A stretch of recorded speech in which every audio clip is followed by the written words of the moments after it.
राधे कृष्णा। मैं सीमा दुबे आप सभी का अपने चैनल पर बहुत बहुत स्वागत करती हूँ। आज हम चर्चा करने जा रहे हैं एजुकेशन का राइट, यानी right to education. Right to education यानी फ्री में सभी को शिक्षा चाहिए, चाहे वो किसी भी फील्ड की हो, यानी कि चाहे वो उच्च शिक्षा में हो या फिर प्राथमिक शिक्षा हो या फिर माध्यमिक शिक्षा हो या फिर किसी भी कंपटीशन यानी कि कोई भी शिक्षा का हो,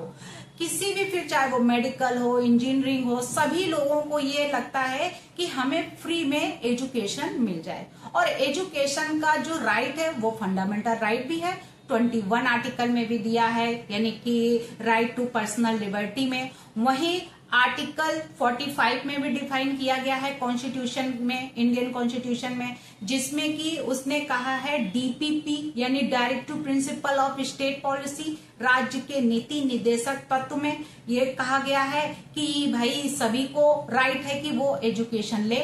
29 के क्लॉज 1 में, 30 में भी अल्पसंख्यक और सभी को डिफाइन किया गया है कि हाँ कि किस तरीके से आप शिक्षा ले सकते हैं, क्या है आपका राइट, क्या है शिक्षा लेने का, और किसको फ्री में एजुकेशन दी जाती है और किसको फीस देकर उसको एजुकेशन को ग्रहण करता है। तो आज हम चर्चा करने जा रहे हैं एक केस अभी सीतापुर का था, जो लखनऊ में ये डिसीजन आया है कि जिसमें कई जो थे टीचर्स यानी कि वो चले गए हाई कोर्ट में और याचिकाएं जो है वो दाखिल कर दी जाके कि हमें जो है ये कैपिटेशन जो ये जो फीस दी जा रही फ्री एंड कंपलसरी एजुकेशन, उसका वायलेशन हो रहा है। तो उसमें क्लास को मर्ज करने का जो सामने आया है ये मामला, उसमें जो एक न्यायाधीश की पीठ यानी एक बेंच का ये डिसीजन है। न्यायमूर्ति जो हैं वो पंकज भाटिया जी हैं, जिन्होंने ये डिसीजन सुनाया। सीतापुर में प्राथमिक व उच्च माध्यमिक स्कूलों में जो भी बच्चे पढ़ रहे हैं, जो एजुकेशन ले रहे हैं, उसमें सिर्फ और सिर्फ 51 स्टूडेंट थे। उनमें से यानी 51 बच्चे जो थे, उसमें एक अन्य जो याचिका जो दाखिल की गई है, और वो याचिका किस बात पे आई है, यानी कि क्या उसका मैटर क्या था, तो उसमें ये कहा गया है कि इसमें जो फैसला सुनाया गया तो इसमें बेसिक शिक्षा और बेसिक शिक्षा विभाग द्वारा जो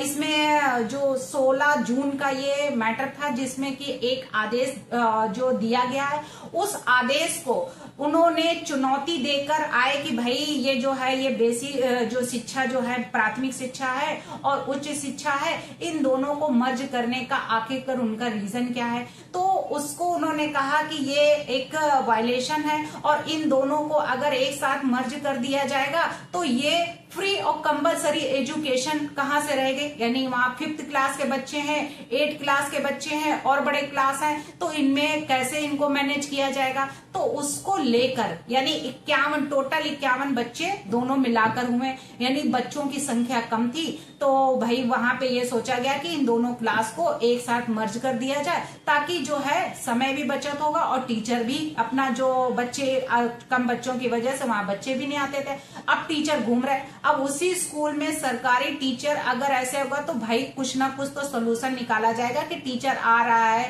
बैठा है, घूम रहा है या फिर अपना चला गया, तो बच्चे होंगे तभी तो टीचर पढ़ाएगा, और बच्चे नहीं होंगे तो टीचर किसको पढ़ाएगा। तो इसके लिए एक सोल्यूशन निकाला गया कि भाई इनको मर्ज कर दिया जाए, विलय कर दिया जाए। तो इस आदेश को देखते हुए भाई जब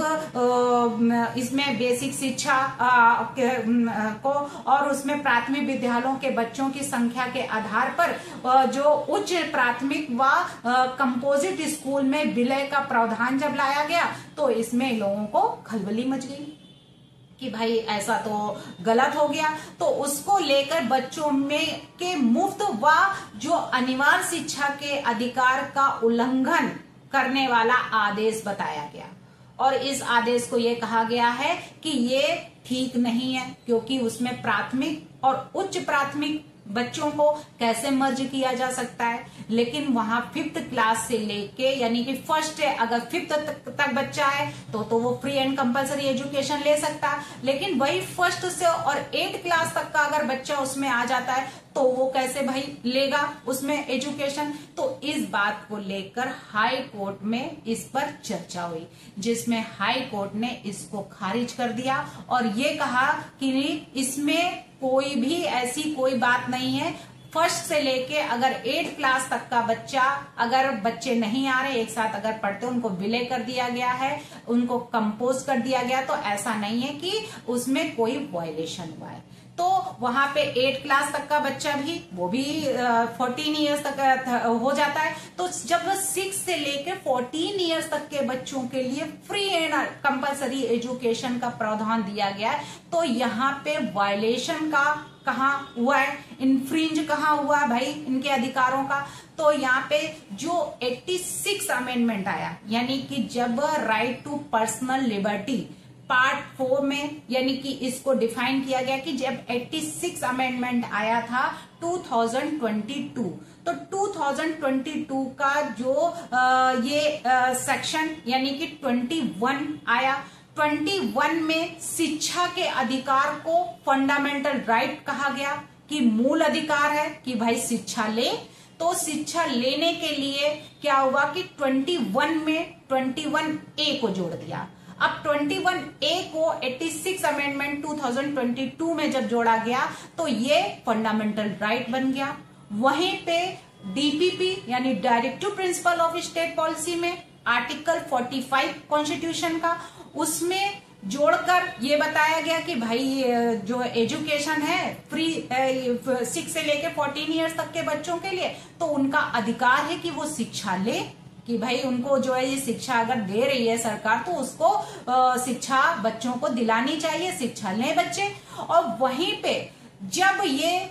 शिक्षा के उसमें आया कि भाई कौन कौन से इसमें केस के आधार पर कि भाई लोगों ने कहा कि अगर फ्री एंड कंपलसरी एजुकेशन है तो और जगह क्यों नहीं हो जाती, बड़े उसमें क्यों नहीं, मेडिकल इंजीनियरिंग ये सब में क्यों नहीं फ्री एंड कंपलसरी एजुकेशन देते। तो इसको लेकर एक केस आया था Mohini Jain versus state of Karnataka का। दूसरा केस जो था जिसके मोहिनी जैन के केस को पलट कर रख दिया था वो था यूनिक्रेशन स्टेट ऑफ आंध्र प्रदेश। तो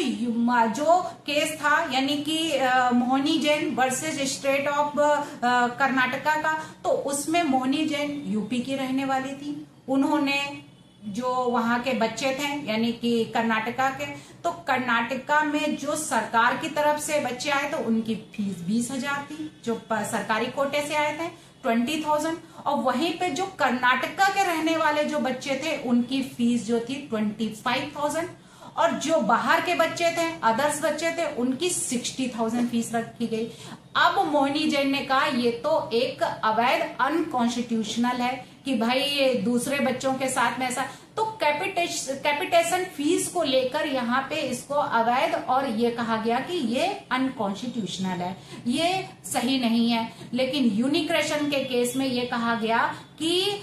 फिफ्थ यानी कि जो 6 से लेके 14 इयर्स तक के बच्चों के लिए ही ये शिक्षा अनिवार्य है, यानी कि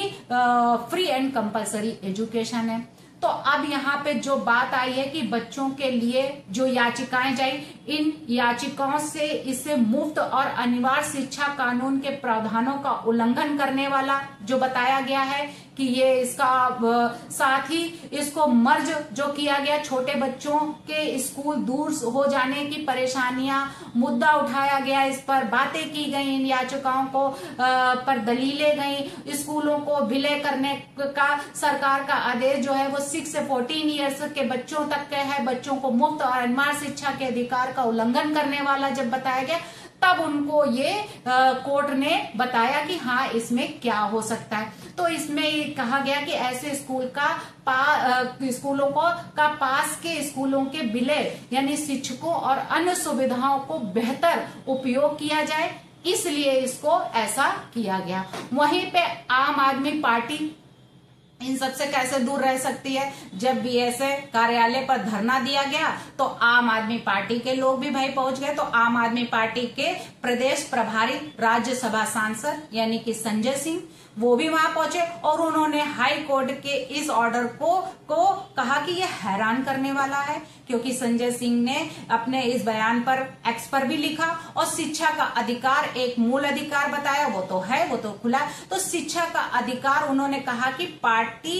यानी कि चुप नहीं बैठेगी, इस पर जो है वो लड़ाई लड़ेगी और ये लड़ाई जो है वो सुप्रीम कोर्ट तक लेकर जाएंगे वो। और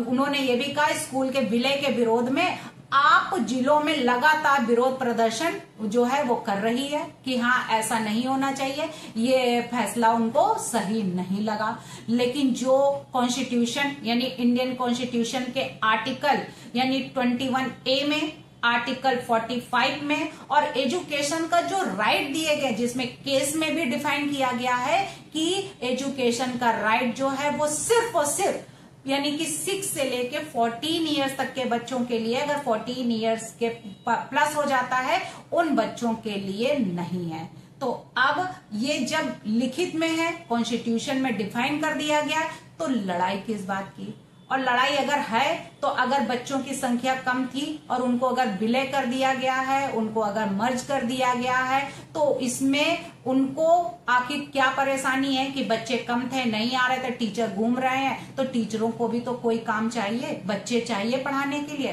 तो उसमें उनको ऐसी इस तरीके के बातें करके और अपना समय और कोर्ट का समय और सरकार का समय बर्बाद नहीं करना चाहिए, बच्चों के फ्यूचर के साथ नहीं खेलना चाहिए। बल्कि एक टीचर जो होता है वो एक गुरु होता है, वही उनके माँ बाप भी होते हैं, जो 4-4, 5-5 घंटे, 6-6 घंटे पढ़ाते हैं और उनको शिक्षा देते हैं और मार्गदर्शन दिखाते हैं, और उन्हीं के मार्गदर्शन से ही बच्चा आगे अपने फ्यूचर के बारे में सोचता है और अपना फ्यूचर बनाता है और